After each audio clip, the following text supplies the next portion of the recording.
Today in the black manosphere, it's been a lot of confusion between what the difference between leadership is versus welfare. This it's a real big difference. And I think, due to, I would say, laziness or apathy, or essentially just anger, past resentments, I think a lot of men are completely missing the point and the global and generational implications that will, occur as a result of them missing that point. And that brings me to this topic. I was listening to a video by Oshay Jackson, good guy on YouTube. I watch a lot of his videos. And he broached the subject as to, should successful black men mentor the sons of black single mothers? And I commented on that video and I pretty much said, definitely yes. And here's the reason. And it's not because of the poor mating choices of the single mothers, but mainly because the son is not responsible for the mother's poor life choices, and he should not be penalized for that.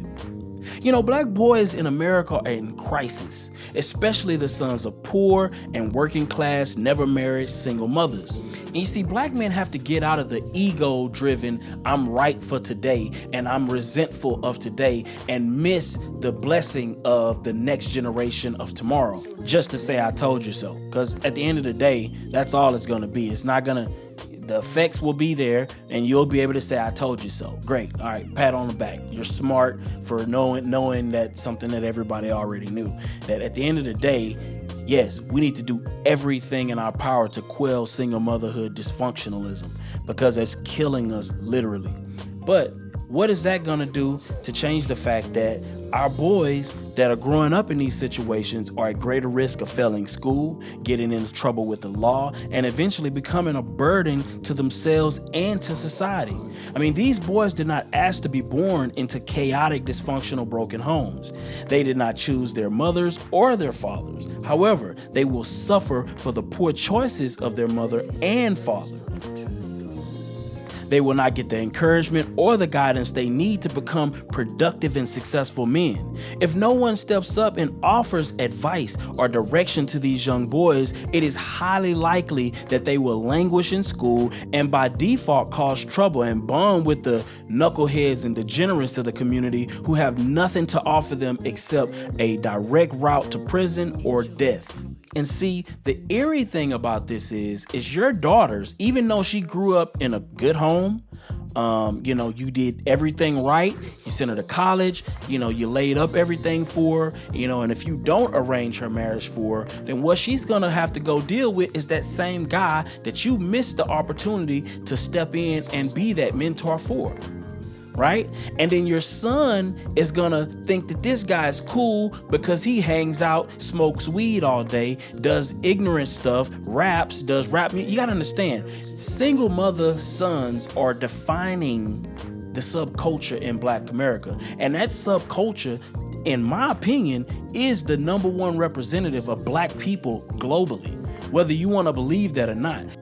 At the end of the day, people like Lil Wayne, Kanye West, Young Thug, these people have more influence on Black youth than the likes of David Stewart, Robert F. Smith, or even Barack Obama combined. And you can't be a short-term thinker and get caught up in the instant gratification and miss the long-term implications. This is very important because you're not doing this for the single mothers. You're actually doing it for your own children. And it's not about welfare. See, this is leadership, fellas.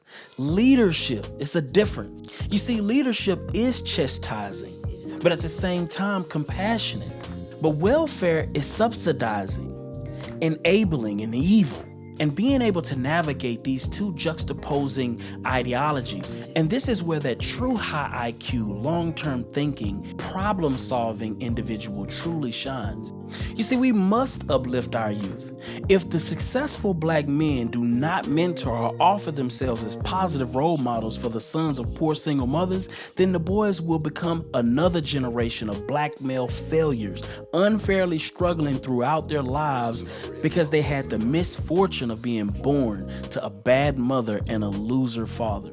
You see, we must groom new generations of good Black men, and we need our women to create generations of good good black men by procreating with higher IQ, higher thinking black men. But see, good black men can't be so indignant against the poor choices of the mothers of these black boys that they allow those boys to fail in life. Good black men must have compassion and look beyond the single mothers and offer some help to these young boys. Now, I'm not saying you have to be the replacement dads for these boys.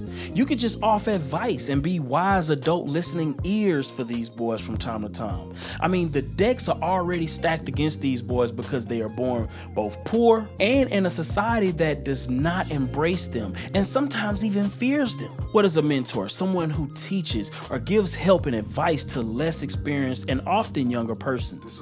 In Greek mythology, a guy named Mentor was placed in charge of King Odysseus' son Telemachus and the king's palace when Odysseus left to lead the Ithacans in the Trojan War. Mentor was to teach Telemachus how to be a warrior, and Mentor succeeded because of Mentor's relationship with Telemachus and how he offered prudent advice and practical plans for dealing with personal dilemmas. And so the personal name Mentor has been adopted in the English language as a term meaning someone who imparts wisdom to and shares knowledge with a less experienced colleague. The key is lending them a hand so they can reach for something better. And to paraphrase the great abolitionist Frederick Douglass, it is easier to build great boys rather than repair broken men. You see, black boys are a student demographic that has been and continues to be misunderstood from elementary school all the way up to college. Their active motor skill-based behavior, learning styles, and even social skills are often misconstrued as problems by educators when, in fact, black boys are simply not receiving the most effective forms of discipline, lessons, and peer interaction opportunities. As a result, black boys are just slipping through the proverbial cracks and not learning at their potential levels. That lack of learning leads to higher school dropout levels, higher rates of poverty, and higher incarceration rates as well. Black boys as a whole are in crisis. Does any black man even care? Does anyone care for that matter? Again, and this is not about the ego stroking chorus fest of black men getting to say, "I told you so." It's not about that right now, because none of that is going to fix any of these problems. Again, problem solving is the key. This is why we need more black male teachers. A black man can empathize with a black male student in ways that white teachers or even black female teachers cannot. They can set the stage for being a positive role model for black boys as well. I mean, studies show that prisons are essentially built based on the success or lack of success of black male students in about the 3rd grade. If there were more black male teachers, especially in low-income communities, it would increase our youth rate of success. And you can see the effects of this in charter schools all across the country. We also need more black men in teaching fields because it will break down some of the barriers and stereotypes. I mean, the presence of black male educators is important and necessary. I mean, I personally believe our kids are worth that type of investment. And not just for black boys, but for black girls as well. I mean, much to the dismay of the educational community, the nation still struggles to ensure a growing multicultural student body has access to educators who have similar background cultures as them. I mean, currently, no more than 2% of educators in the public schools are black males, according to the U.S. Department of Education. I mean, there are several reasons why having more black male educators in elementary school all the way throughout to college is vital. I mean, for instance, teaching offers committed brothers the opportunity to challenge the stereotypes that we are angry or dangerous and not willing to make the sacrifices necessary to improve the conditions within our own communities. Working with students can be a rewarding experience, but it is one that requires a great deal of sacrifice and commitment that can lead to some amazing results. Educators often don't realize how much they impact their students until later in life. I mean, and it's not just a one-sided relationships. Black educators often learn from their students' perspectives, and they offer insight on things like Black Twitter, where they discuss community concerns and how to combat stereotypes and different things of that nature. I mean, mean, ultimately, it is up to us, the educated brothers, the successful brothers, to combat the subculture of anti-intellectualism, chronic apathy, sexual impropriety, moral and financial dysfunction. And combating these issues will be much easier because we can relate to their personal and cultural experiences. I mean, black teachers and mentors need to be there to provide that listening ear to that boy who feels he has no other adult to talk to. I mean, we can provide that guidance about education and careers for young black boys who live in communities where they may never meet a firefighter, an accountant, or an engineer, or a computer software programmer.